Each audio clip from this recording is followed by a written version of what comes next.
فکر رضا کو فالو کرتے ہیں. میاں کوئی سجد کو بیک گراؤنڈ دیکھ کر پہچانتا ہے, کوئی سجد کی علمی لیاقت کو دیکھ کر پہچانتا ہے, کوئی سجد کے بیک گراؤنڈ کو, ان کی علمی لیاقت کو, ان کے خاندان کو دیکھ کر پہچانتا ہے.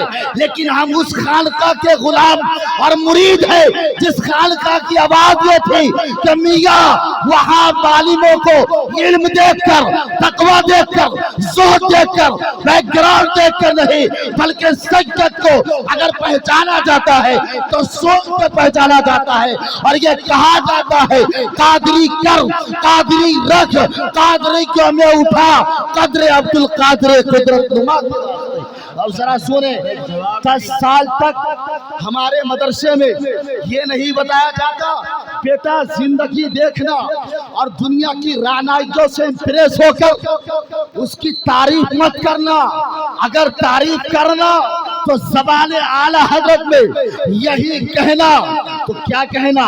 آج دنیا روٹی کی تعریف کرتی ہے, آج دنیا بیک گراؤنڈ کی تعریف کرتی ہے, آج دنیا کی رعنائیوں کو دیکھ کر دنیا کے دانشور تعریف کرتے ہیں.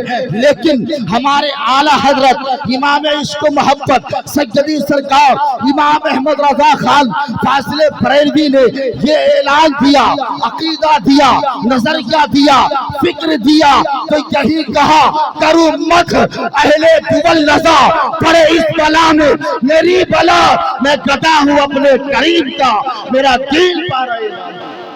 سنیں,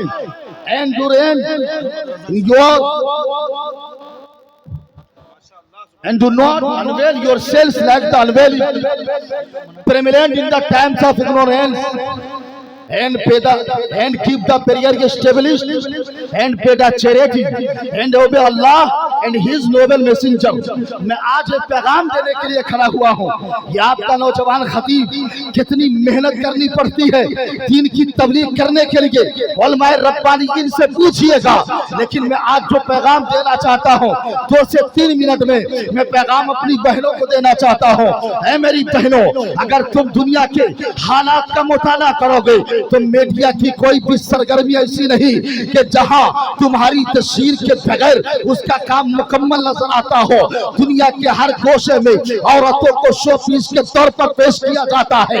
آپ دیکھئے گا, ایئرپورٹ پہ جائیے گا عورتوں کو پیش کیا جاتا ہے, بس اسٹینڈ پہ جائیے گا عورتوں کو پیش کیا جاتا ہے. ہماری نوجوان نسلوں کا معاملہ یہ ہے, نعت خوانی کے سنیں گے مچلتے ہوئے نظر آئیں گے, اعلیٰ حضرت کا نام سن کر مچلتے ہوئے نظر آئیں گے, نبی کا نام سن کر مچلتے ہوئے نظر آئیں گے.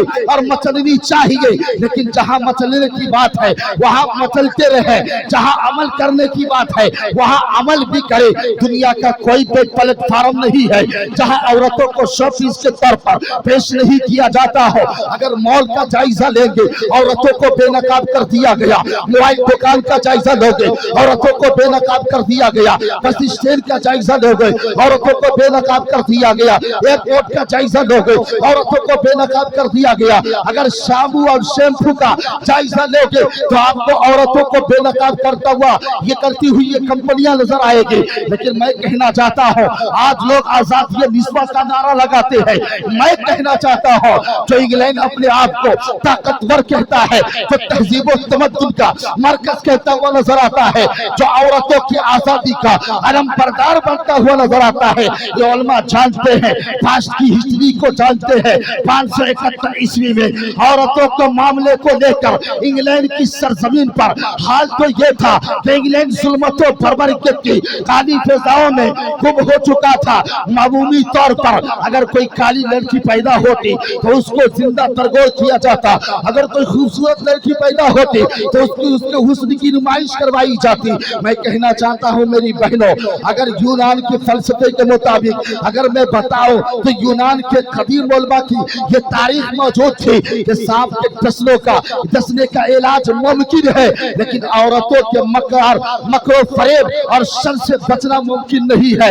سقراط کی تاریخ کو پڑھنے والوں, سقراط کے فلسفے کو پڑھنے والوں, سقراط نے کہا تھا میں نے دنیا کے جس چیز پر میں نے ریسرچ کیا ہے, جس حالات کو دیکھا ہے, اس کی گہرائی اور گہرائی کو اجاگر کرتا ہوا میں نظر آتا ہوں, لیکن عورت کی حقیقت کو اب تک نہ سمجھ سکا. عورت اپنے اندر اندر بے شمار شر اور فتنہ کو جنم لے کر رکھتی ہے۔